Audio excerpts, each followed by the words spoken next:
بسم اللہ الرحمن الرحیم۔ نماز فجر کے وقت 7 بار یہ سورت پڑھنے سے زمین خزانے نکال دیتی ہے۔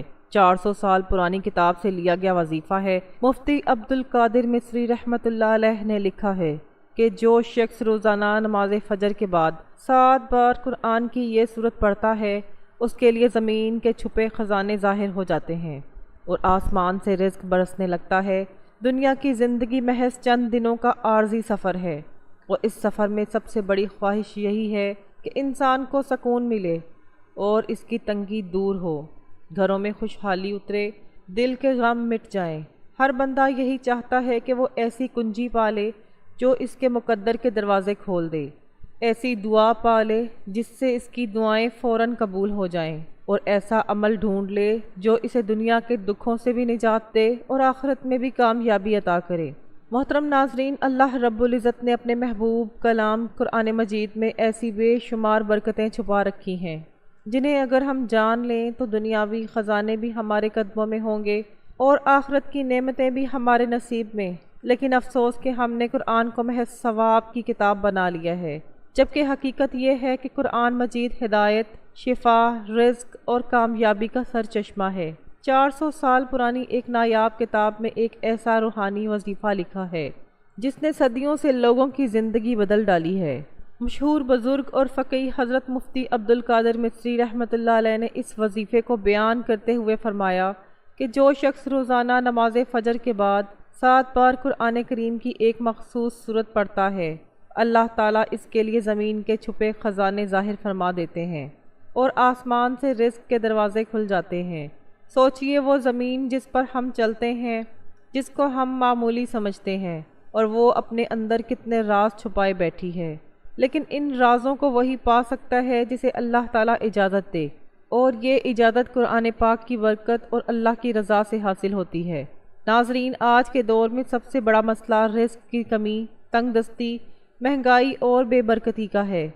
لوگ دن رات محنت کرتے ہیں مگر جیب خالی رہتی ہے، کاروبار میں لگاتے ہیں مگر نقصان اٹھاتے ہیں، کھیتوں میں بیج بوتے ہیں مگر بارش نہیں ہوتی، اور اگر بارش ہو بھی جائے تو فصلیں ٹھیک طرح اگتی نہیں۔ گھروں میں بے برکتی ہے، دل بے سکون رہتے ہیں اور چہروں پر پریشانی کے سائے چھا جاتے ہیں۔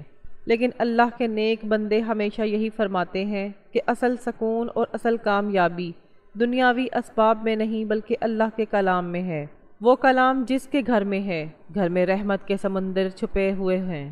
سوچئے ذرا، اگر کوئی ایسا وظیفہ مل جائے جسے آپ نماز فجر کے بعد صرف 7 بار پڑھیں اور اللہ کی قدرت کے خزانے آپ کے لیے ظاہر ہونے لگیں، اگر وہ عمل ایسا ہو کہ زمین خود بخود اپنے خزانوں کو کھول دے اور آسمان سے رزق کی بارش برسنے لگے، تو کیسا لگے گا؟ یقیناً یہ سن کر ہی دل خوش ہو جاتا ہے کہ اللہ تعالیٰ اپنے بندے کو کس قدر نوازتا ہے، اور یہ کوئی کہانی یا فرضی بات نہیں بلکہ اولیاء اللہ اور بزرگوں کے تجربات سے ثابت شدہ عمل ہے۔ اللہ تعالیٰ نے قرآن پاک کو نہ صرف ہدایت کی کتاب بنایا ہے بلکہ یہ رزق کھینچنے والی، دلوں کو سکون دینے والی اور مشکلات کو حل کرنے والی کتاب بھی ہے۔ بزرگان دین فرماتے ہیں کہ جب کوئی بندہ قرآن پاک کو محض تلاوت کے لیے نہیں بلکہ علاج اور وظیفہ سمجھ کر پڑھتا ہے تو اللہ تعالیٰ فرشتوں کو حکم دیتے ہیں کہ اس کی تقدیر بدل دو، اس کے دروازے کھول دو، اسے غم دور کر دو۔ اور یہی راز اس سورت میں چھپا ہے جس کا ذکر ہم آج آپ کے سامنے کریں گے۔ نماز فجر کا وقت خود اللہ کی رحمتوں سے بھرا ہوا ہے۔ یہ وہ وقت ہے، یہ وہ لمحے ہوتے ہیں جب رات ختم ہو رہی ہوتی ہے اور دن کی روشنی پھیلنے لگتی ہے۔ اس وقت آسمان کے دروازے کھلے ہوتے ہیں، رحمت کے فرشتے زمین پر اترتے ہیں، دعائیں قبول ہوتی ہیں، اور جو بھی اللہ کے حضور ہاتھ اٹھاتا ہے اس کی مراد پوری ہوتی ہے۔ اور اگر اسی وقت بندہ قرآن کریم کی ایک خاص سورت کو 7 بار پڑھ لے تو گویا وہ اپنے لیے خزانے کھولنے کا دروازہ کھول لیتا ہے۔ یہی وجہ ہے کہ اولیاء اللہ نے فرمایا ہے کہ یہ وظیفہ صرف رزق ہی نہیں بلکہ عزت، شہرت، کامیابی اور دل کے سکون کا بھی ذریعہ ہے۔ زمین کے خزانے صرف سونے چاندی کے خزانے نہیں بلکہ اصل خزانہ برکت ہے، صحت ہے، اولاد کی خوشیاں ہیں، رشتوں میں محبت ہے، اور سب سے بڑھ کر اللہ کا قرب ہے۔ آج ہم آپ کو وہ راز بتانے جا رہے ہیں جو صدیوں سے بزرگوں کے دلوں میں محفوظ رہا ہے۔ یہ کوئی عام بات نہیں بلکہ ایک ایسا خاص وظیفہ ہے جس نے ہزاروں نہیں بلکہ لاکھوں لوگوں کی زندگیوں کو بدل ڈالا ہے۔ وہ غریب سے امیر بنے، بیمار سے صحت مند ہوئے، پریشان حال سے خوشحال بنے، اور سب سے بڑھ کر اللہ کے محبوب بندے بنے۔ تو آئیے دل کو اللہ کے ذکر سے بیدار کیجیے، ایمان کو تازہ کیجیے اور اس صورت کے فیض کو سمجھنے کی کوشش کیجیے جو فجر کے بعد 7 بار پڑھنے سے خزانے ظاہر کر دیتا ہے۔ یاد رکھیں یہ سب کچھ اللہ کے حکم سے ہے، کیونکہ خزانے بھی اسی کے ہیں، زمین بھی اسی کی ہے، آسمان بھی اسی کے ہیں، اور رزق بھی وہی دیتا ہے، اور وہ جب چاہے اپنی رحمت کے دروازے کھول دے۔ حضرت سلیمان علیہ السلام اور پرندوں کے بارے میں واقعہ ہے۔ ایک دن حضرت سلیمان علیہ السلام نے محسوس کیا کہ جب پرندے ہر روز فضا میں اڑتے ہیں، ان کے درمیان ایک خلا ہوتا ہے جس سے آسمان دکھائی دیتا ہے۔ جب یہ خلا بار بار دکھائی دیا تو آپ نے پرندوں سے پوچھا کہ یہ خلا کس لیے ہے؟ پرندوں نے بتایا کہ یہ خلا کوے کے لیے ہے۔ حضرت سلیمان علیہ السلام نے حکم دیا کہ کوے کو لایا جائے۔ جب کوا آیا تو حضرت سلیمان علیہ السلام نے اس سے پوچھا کہ تم پرندوں کے ساتھ کیوں نہیں اڑتے؟ تو کوے نے جواب دیا، میرے پاس کوئی ایسا عذر ہے جس کی وجہ سے میں پرندوں کے ساتھ نہیں اڑ سکتا۔ حضرت سلیمان علیہ السلام نے پوچھا کیا عذر ہے؟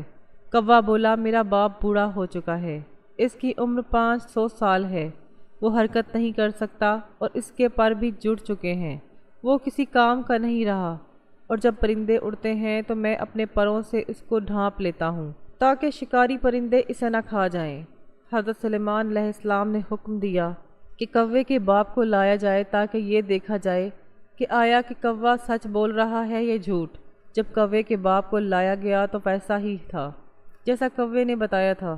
حضرت سلیمان علیہ السلام نے کوے سے کچھ نہیں کہا اور پھر کوے کے باپ سے پوچھا، تمہاری زندگی میں سب سے عجیب بات کیا تھی؟ کوے کے باپ نے جواب دیا، جب میں جوان تھا میں نے ایک شہر دیکھا جس کی دیواریں، دروازے اور ہر چیز سونے کی بنی ہوئی تھی۔ جب میں وہاں اترا تو وہاں کے لوگ مجھے دیکھ کر خوش ہوئے اور مجھے ایک اونٹ تحفے میں دیا جس کا گوشت میں نے اور دوسرے شکاری پرندوں نے کھایا۔ پھر کچھ وقت کے بعد آیا اور میں نے سوچا کہ دوبارہ اس شہر میں جاؤں تاکہ کچھ کھا سکوں۔ جب میں وہاں پہنچا تو دیکھا کہ اب شہر چاندی کا ہو چکا ہے۔ وہاں کے لوگوں نے مجھے ایک بکری تحفے میں دی جس کا گوشت میں نے کھایا اور چلا گیا۔ کچھ سال گزرنے کے بعد میں نے پھر سوچا کہ اس شہر میں جاؤں، لیکن جب میں وہاں پہنچا تو دیکھا کہ سارا شہر مٹی کا ہو چکا تھا اور وہاں کے لوگوں نے مجھے کچھ بھی نہیں دیا۔ یہ میرے لیے زندگی کی سب سے عجیب بات تھی۔ حضرت سلیمان علیہ السلام نے پوچھا، کیا تمہیں اب بھی شہر کا مقام یاد ہے؟ کوے کے باپ نے کہا، ہاں مجھے یاد ہے۔ حضرت سلیمان علیہ السلام نے حکم دیا کہ کوے کو اپنے ساتھ فرش پر بٹھایا جائے اور ہوا میں اڑایا جائے۔ جب وہ شہر کے مقام پر پہنچے تو حضرت سلیمان علیہ السلام نے پوچھا، کہاں ہے وہ شہر؟ کوا بولا، یہی تھا۔ حضرت سلیمان علیہ السلام نے حکم دیا زمین سے مٹی کو ہٹایا جائے اور وہاں ایک پرانے شہر کے آثار ملے۔ حضرت سلیمان علیہ السلام نے حکم دیا کہ شہر میں کوئی جاندار تلاش کیا جائے۔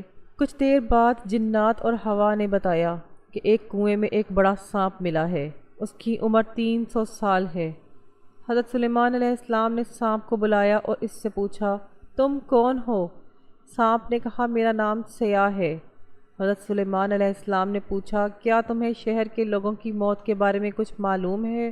سانپ نے کہا، میں تب تک کچھ نہیں بتاؤں گا جب تک آپ مجھے اللہ کا وعدہ نہ دیں کہ مجھے کوئی نقصان نہیں۔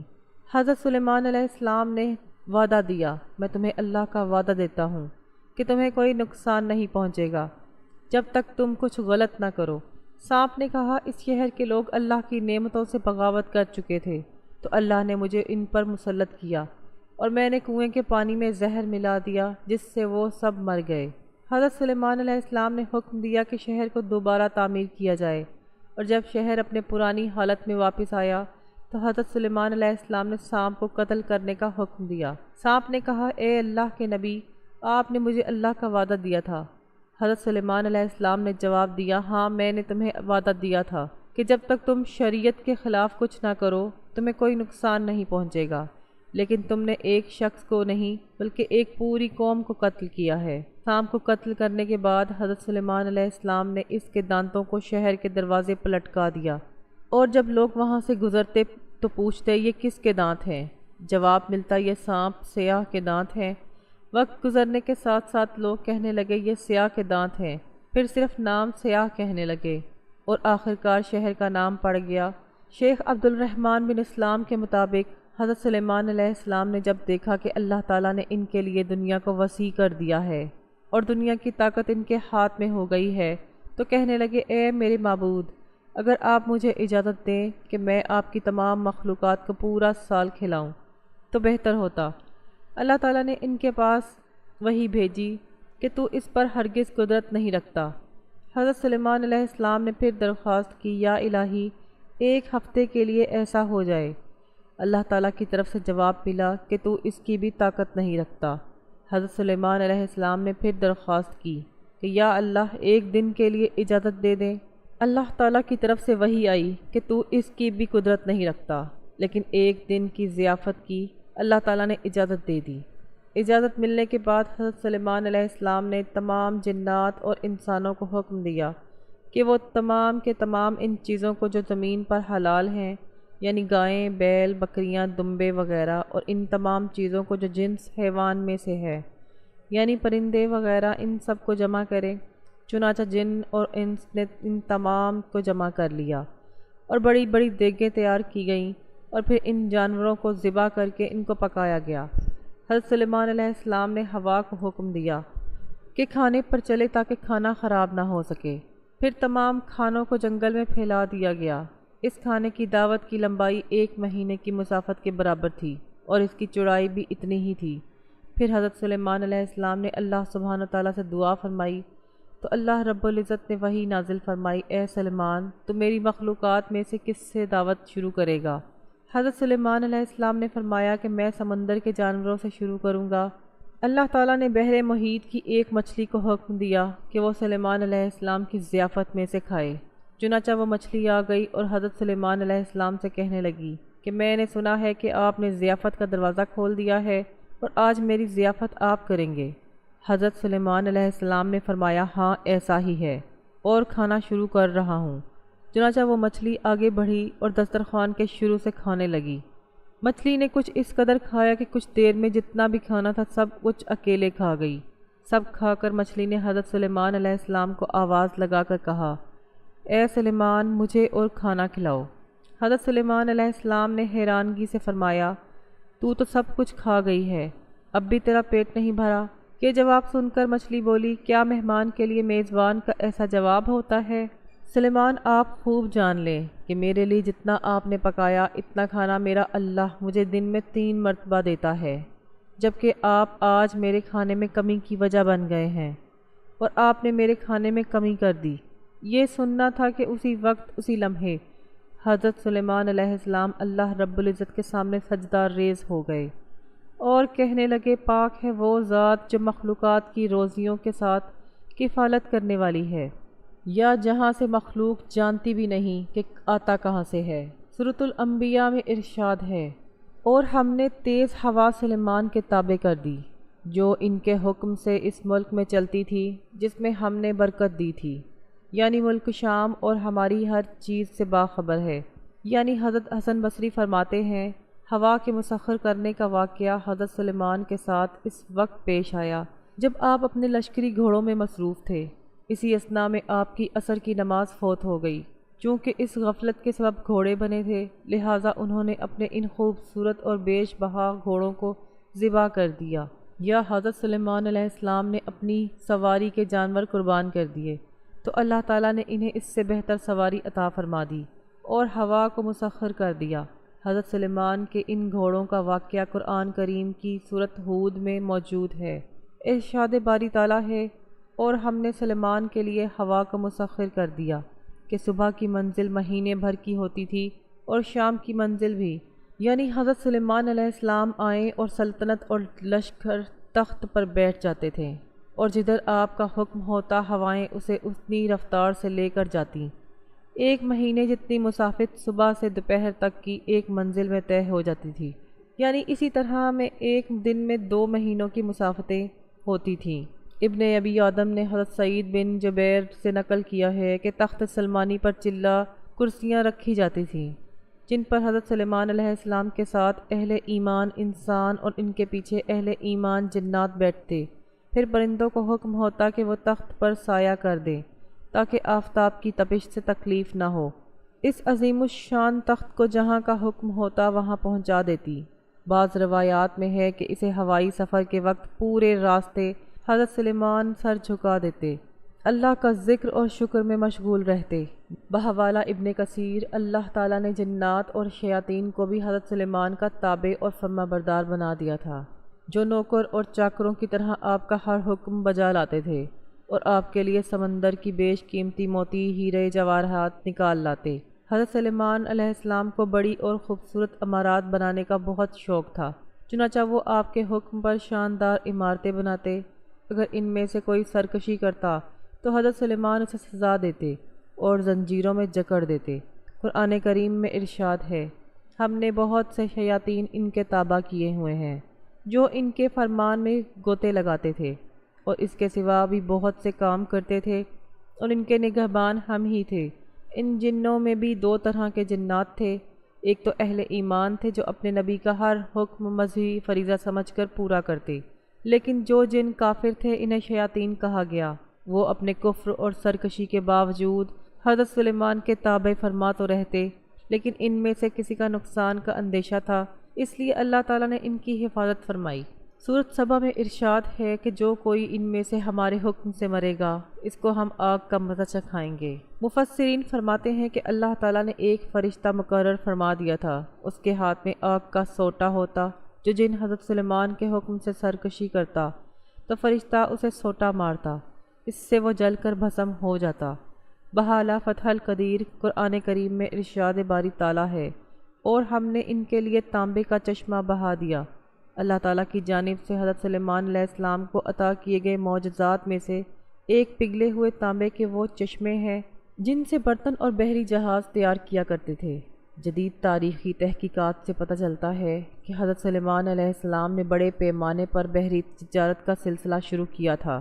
ایک طرف جابر سے ان کی تجارتی جہاز بحر احمر میں یمن اور دوسرے جنوبی اور مشرق کے ممالک کی طرف جاتے ہیں، اور دوسری طرف بحر روم کی بندرگاہوں سے ان کا بیڑا، جسے بائبل میں ترسی بیڑا کہا گیا ہے، مغرب ممالک کی طرف جایا کرتا تھا۔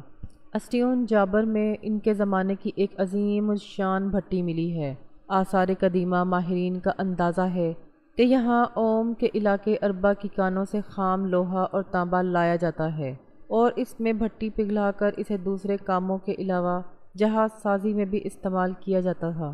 اس سے قرآن مجید کی ایک آیت کا مفہوم واضح ہوتا ہے جو سورۃ سبا میں حضرت سلیمان کے متعلق آیا ہے کہ اور ہم نے ان کے لیے پگھلی ہوئی دھات کا چشمہ بہا دیا۔ مفکرین اسلام اس بات پر بہت زور دیتے تھے کہ جہاں دینی تعلیمات انسان کی روح کو پاکیزہ کرتی ہے، وہاں ایسی دنیاوی تعلیم بھی ہونی چاہیے جو انسان کے روزگار اور رزق کے حوالے سے اس کی مددگار ہو۔ بلا شبہ رزق اور مال و دولت عطا کرنے والی ذات صرف اللہ اور صرف خدا کی ہے، جو وحدہ لا شریک ہی ہے اور جسے چاہے بے حساب رزق عطا فرماتا ہے۔ لیکن بزرگان دین نے کچھ ایسے طریقہ کار بھی وضع کیے ہیں جو دینی تعلیمات کے عین مطابق ہیں اور شب و روز کے آزمائے ہوئے مجرب عملیات ہیں۔ 400 سال پرانی کتاب اجزائے طریقت میں مفتی علامہ قادر مصری رحمۃ اللہ علیہ سے منقول ہے کہ رزق کے خزانے کھلوانے والا ایسا عمل بتایا گیا ہے کہ جس کے کرنے سے انسان پر دولت کی بارش ہونے لگتی ہے۔ خالصتاً قرآنی عمل ہے اور ہر مرد اور عورت چھوٹا یا بڑا بآسانی اس عمل سے مستفید ہو سکتا ہے۔ قرآن پاک کی سورت کا عمل ہے اور ساتھ اللہ کے ایک نام کا ورد ہے۔ محترم ناظرین کرام، عمل میں بتایا گیا ہے کہ ہر روز بلا ناغہ صبح فجر کی نماز کے بعد قرآن پاک کی یہ سورت پڑھنی ہے، تو اس سورت کو 7 بار پڑھ کے اللہ کا ایک نام یا رزاق کو 313 مرتبہ پڑھنا ہے۔ اول اور آخر درود پاک پڑھنے ہیں اور اس عمل کو اپنی زندگی میں شامل کر لیں۔ انشاءاللہ اس عمل کی برکت سے زمین اپنے چھپے ہوئے خزانے ظاہر کرنے لگتی ہے اور پڑھنے والے کے لیے آسمان سے رزق کے دروازے کھول دیے جاتے ہیں۔ ایسا شخص جو یہ عمل کرتا ہے اس پر رزق کی بارش ہونے لگتی ہے۔ ناظرین محترم، سب سے پہلے آپ نے فجر کی نماز ادا کرنی ہے۔ نماز فجر ادا کرنے کے بعد آپ نے حضور پاک صلی اللہ علیہ وآلہ وسلم کی ذات اقدس پر درود پاک کا نذرانہ پیش کرنا ہے۔ درود پاک آپ کوئی سا بھی پڑھ سکتے ہیں۔ ایک بار ثواب کی نیت سے میرے ساتھ بھی درود پاک پڑھ لیجئے۔ اللہم صلی علی محمد وعلی آل محمد کما صلیت علی ابراہیم وعلی آل ابراہیم انک حمید مجید۔ اللہم بارک علی محمد وعلی آل محمد کما بارکت علی ابراہیم وعلی آل ابراہیم انک حمید مجید۔ درود پاک پڑھنے کے بعد آپ نے سورۃ فجر کی تلاوت 7 مرتبہ پڑھنی ہے۔ یہ قرآن پاک کی آخری پارے میں سورت ہے۔ بسم اللہ الرحمن الرحیم، والفجر ولیال عشر والشفع والوتر۔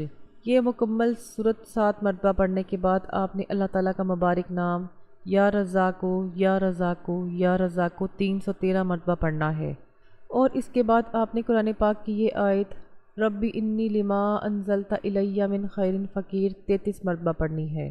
اس کے بعد آپ نے آخر میں پھر درود پاک پڑھنا ہے جو شروع میں پڑھا تھا۔ مفتی علامہ عبدالقادر مصری رحمۃ اللہ علیہ نے بہت سے واقعات کا ذکر کیا ہے جن پر اس وظیفے کے سبب اللہ کی برکتیں اور رحمتیں نازل ہونے لگیں۔ یہاں اختصار سے بتانا مقصد یہ ہے کہ بیش و بہا وافر مال و دولت حاصل کرنے کا بیش بہا و قیمتی عمل ہے۔ اسے اپنی زندگی میں ضرور شامل کر لیں اور پھر اپنی آنکھوں سے اس کے اثرات رونما ہوتے ہوئے دیکھیں۔ اللہ تبارک و تعالیٰ سے دعا ہے کہ میرا سنانا اور آپ کا سننا اپنی پاک بارگاہ الہی میں قبول و منظور فرمائے، آمین یا رب العالمین۔ اللہ تعالیٰ ہم سب کا حامی و ناصر ہو، آمین۔ جزاک اللہ۔ پیارے ناظرین، اگر ویڈیو اچھی لگی ہو تو ویڈیو کو لائک کریں، دوستوں میں شیئر کریں اور چینل کو سبسکرائب کریں، اور اپنے رزق میں برکت اور وسعت کے لیے اللہ تعالیٰ کے 99 ناموں میں سے کوئی ایک نام کمنٹ باکس میں ضرور لکھ کر شیئر کریں۔